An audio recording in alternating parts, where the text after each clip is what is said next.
প্রতিটা যুবককে যেন আল্লাহ ডাক দিয়ে বলে, যুবক গতকালকেও এক ওয়াক্ত নামাজ পড়লা না, আজও পড়তে না, আমি মালিকের একটা সেজদা দিতা না। আল্লাহ যেন ডাক দিয়ে বলে ফজরের ওয়াক্তে, আমার বান্দা আজও কি সেজদা দিবে না আমারে?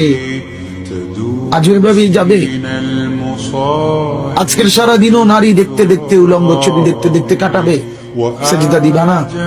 আমি কি তোমাকে বানাই নাই? আমি কি তোমাকে চোখ দেই নাই?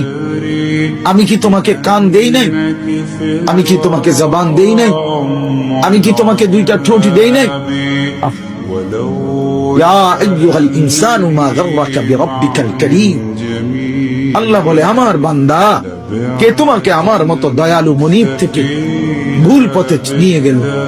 কে তোমাকে পথ হারা করে দিল? আমার চাইতে আপন জন তুমি কাকে পেল? এত বড় আসমান যিনি দিলাম, আমি আপন হইলাম না? এত বড় জমিন যে দিলাম, আমি আপন হইতে পারলাম না? প্রতিদিন তোমার চোখে ঘুম পাড়ায় দেই, আমি সেই মালিক, আমি আপন জন হলাম না?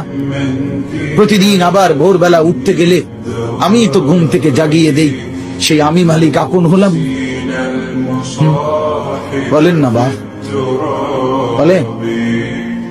আমার বাপ বলেন, একজন যুবক, ভাইয়া তুমি ভাবো, তুমি ডানে বামে তাকাইও না, দয়া করে অনুরোধ, আরেকজনের দিকে তাকে, তুমি ভাবো, তুমি ভাবো, একা ভাবো, একা, একজন ভাবো, একজন।